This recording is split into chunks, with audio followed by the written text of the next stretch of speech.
ایران کے فتح ہونے کی بھی خبر دے دی، اور اتنی دیر تک ایران کے فتح ہونے تک، اس زمانے تک کسرا کی زندگی کی خبر نہ، سراقہ کی زندگی کی بھی خبر دے دی۔ اتنی دیر تک سراقہ زندہ رہے گا، ایران بھی فتح ہوگا، کنگن بھی آئیں گے، سراقہ بھی زندہ ہو رہے گا اتنی دیر تک۔ تو آپ نے فرمایا ہی نا سراقہ حاضر ہو گئے، آپ نے فرمایا بازو آگے کرو، بازو آگے کیا۔ آپ نے فرمایا نبی کریم صلی اللہ علیہ وسلم نے یہ کنگن، یہ سونا تمہارے لیے حلال کر دیا، اس لیے میں تمہیں پہناتا ہوں۔ سبحان اللہ، سبحان اللہ۔ سب کے لیے سونا پہننا حرام ہے، مگر آپ نے ان کے لیے حضور سرور عالم صلی اللہ علیہ وسلم نے اللہ تعالیٰ کے عطا کردہ اختیار سے ان کے لیے سونا حلال کر دیا۔ آپ مختار تھے، مختار شریعت بھی تھے، مختار شریعت تھے، جس کے لیے جو چاہتے حلال کر دیتے، جس کے لیے جو چاہتے حرام کر دیتے۔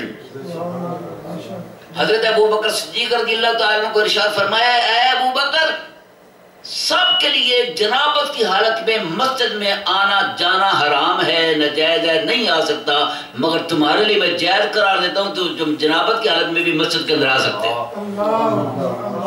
سراقہ کے متعلق ارشاد فرمایا، سونا ایک رتی پہننا بھی مرد کے لیے حرام ہے، مگر تیرے لیے میں رتی تو کیا ہے، کئی تولے سونا تیرے لیے حلال کرتا ہوں۔ ان کو سونا پہنایا گیا۔ حضرت علی رضی اللہ تعالیٰ عنہ نے ارادہ فرمایا کہ میں کسی دوسری خاندانی عورت کے ساتھ میں نکاح کروں۔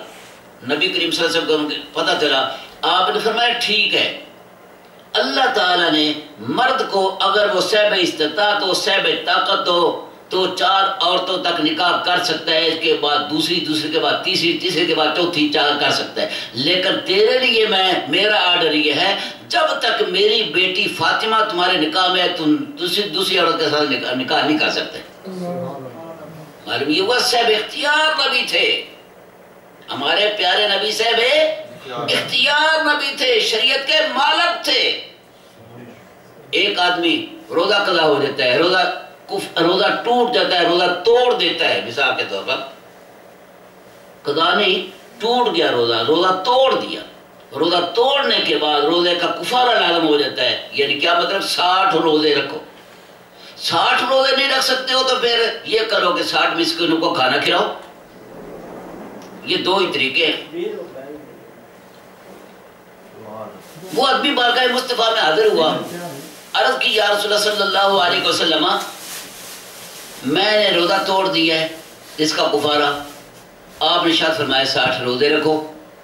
میں تو 60 روزے نہیں رکھ سکتا، ایک نہیں میں مجھ سے پورا ہو سکا، 60 روزے کیسے رکھوں گا؟ تو آپ نے ارشاد فرمایا 60 مسکینوں کو کھانا کھلاؤ۔ جی میں 60 مسکینوں کو کھانا بھی نہیں کھلا سکتا۔ اتنے میں ایک عورت حاضر ہو جاتی ہے، وہ کھجوروں کا ٹوکرا لے کر آ جاتی ہے تقسیم کرنے کے لیے۔ نبی کریم صلی اللہ علیہ وسلم نے ارشاد فرمایا کہ یوں کرو، یہ کھجوروں کا ٹوکرا یہ تم اپنی طرف سے یہ تقسیم کر دو، محفل کے اندر تمہارا کفارہ ادا ہو جائے گا۔ کہاں 60 مسکینوں کو کھانا کھلانا، تو کہاں کھجوروں کا ٹوکرا، وہ بھی کسی کا دیا ہوا۔ انہوں نے عرض کی حضور اس سے بڑھ کر، مجھ سے بڑھ کر اس کا مستحق کوئی نہیں، میں تو گھر میں جا کر کھاؤں گا۔ آپ نے فرمایا گھر میں جا کر کھا لے، تیرا کفارہ ادا ہو جائے گا۔ یہ اختیار، آج کل سر پھرے لوگ کہتے ہیں حضور کو اختیار ہی کوئی نہیں تھا۔ نہیں، ہمارے پیارے نبی کریم صلی اللہ علیہ وسلم با اختیار نبی تھے، شان والے نبی تھے، آن والے نبی تھے۔ آپ با اختیار نبی تھے، جس کو جو رب تعالیٰ نے آپ کو اختیار عطا فرمایا تھا، جس کو جو چاہو حلال کرو، جس کے لیے جو چاہو حرام کرو، آپ کو اختیار عطا۔ لہذا عمر فاروق نے کہا کہاں ہے سراقہ، اینا سراقہ؟ یہ حاضر ہو گیا سراقہ۔ آپ نے فرمایا اپنا بازو آگے کرو، یہ غنیمت کے اندر یہ کسرا کے کنگن آئے ہیں، یہ تمہارے ہاتھ میں پہنائے جائیں گے۔ نبی کریم صلی اللہ علیہ وسلم تمہارے لیے یہ کنگن جو ہیں، یہ سونا جو تمہارے لیے حلال کر دیے۔ وقت گزرتا چلا گیا۔ ایک مرتبہ آپ کو پر لطف یہ بھی واقعہ سناؤں۔ ایک مرتبہ حضرت علی رضی اللہ تعالیٰ عنہ کو یہ خواب آتی ہے۔ کیا خواب آتی ہے کہ جی میں مسجد میں گیا ہوں، حضور نبی کریم صلی اللہ علیہ وسلم نماز پڑھا رہے ہیں، آپ کی ابتدا میں نماز پڑھی ہے۔ یہ دور کون سا تھا؟ عمر فاروق رضی اللہ عنہ کا دور خلافت۔ مسجد میں گیا ہوں، حضور صلی اللہ علیہ وسلم جماعت کرا رہے ہیں، ان کے پیچھے نماز پڑھی ہے، بعد میں حضور صلی اللہ علیہ وسلم تشریف فرما ہو گئے ہیں، تو آپ کو کچھ کھجوریں پیش کی گئی ہیں، تو نبی کریم صلی اللہ علیہ وسلم نے مجھے ایک کھجور عطا فرمائی ہے کھانے کو، اور باقی فرمایا کہ ساروں کے اندر یہ تقسیم کر دو۔ سویرے اٹھے اس کھجور کا ذائقہ منہ میں موجود تھا۔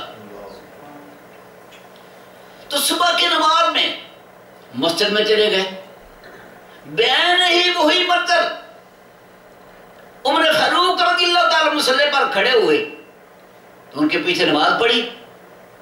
نماز پڑھنے کے بعد وہ بیٹھ گئے، یہ دیکھ رہے ہیں کہ عمر فاروق اسی مقام پر جہاں حضور تشریف فرما ہوئے تھے رات کو خواب کے اندر، اسی مقام پر عمر فاروق بیٹھ گئے۔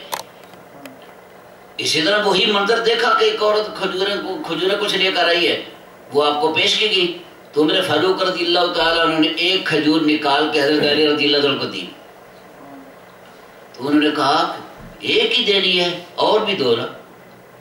تو ان کے زبان پر کیا الفاظ ہے؟ لو زادہ رسول اللہ صلی اللہ علیہ وسلم البارحہ لازدناک، اگر نبی کریم صلی اللہ علیہ وسلم نے رات کو آپ کو زیادہ کھجوریں دی ہوتی تو ہم بھی دے دیتے۔ اب دیکھو روحانی کنیکشن، انہوں نے اپنی خواب بتائی، نہ کچھ ہوا، عمر فاروق رضی اللہ عنہ کو پتا چل گیا کہ رات کو علی نے خواب کیا دیکھی ہے۔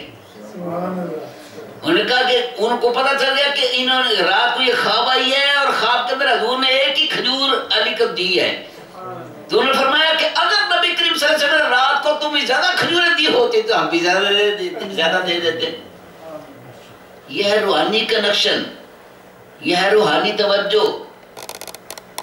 تو میرے فاروق رضی اللہ تعالیٰ کے دور کے اندر ایران فتح ہوا، عراق فتح ہوا، مصر فتح ہوا، اردن فتح ہوا، بیت المقدس فتح ہوا، کہاں عرب، کہاں عجم، کہاں مدینہ، کہاں ایران، کہاں مدینہ، کہاں اردن، کہاں مدینہ شریف، کہاں مصر، کہاں مدینہ شریف، کہاں بیت المقدس۔ اس طرح کر کے یہ عمر فاروق رضی اللہ تعالیٰ عنہ کی حکومت جو تھی اس کا دائرہ اس طرح کر کے وسیع ہوا۔ 25 لاکھ مربع میل پر 25 لاکھ مربع میل پر حضرت عمر فاروق رضی اللہ تعالیٰ عنہ فرمان روا تھے،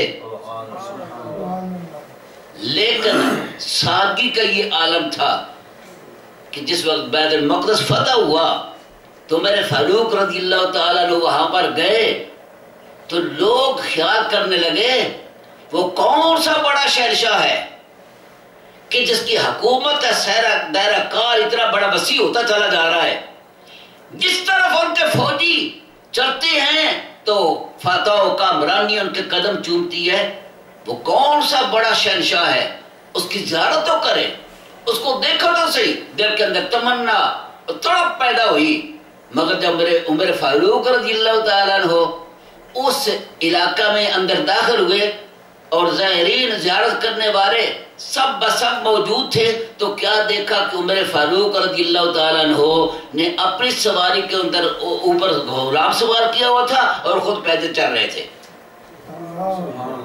وہ حیران اور پریشان رہ گئے، کہنے لگے کہ یہ کیا نظام ہے کہ جو خلیفۃ المسلمین ہے، جو فرمان روا ہے وہ پیدل چل رہا ہے اور جو غلام ہے وہ اونٹ پر سوار ہے۔ آپ نے ارشاد فرمایا یہ تعلیم ہے میرے آقا و مولا محمد مصطفیٰ صلی اللہ علیہ وسلم۔ ایک ہی سب میں کھڑے ہو گئے محمود و یاد، نہ کوئی بندہ رہا نہ کوئی بندہ نواز۔ یہ تعلیم ہے میرے آقا و مولا صلی اللہ علیہ وسلم۔ ہم جاہ و عظمت کو، جاہ و جلال کو پسند نہیں کرتے۔ 25 لاکھ مربع میل پر فرمان روا، اور اس کے بعد کپڑے دیکھو تو پیوند لگے ہوئے ہیں، لباس دیکھو تو پیوند لگا ہوا ہے۔ بالآخر عمر فاروق رضی اللہ تعالیٰ عنہ 22 ہجری میں آپ نماز فجر ادا کرنے کے لیے مسجد میں داخل ہوئے ابو لولو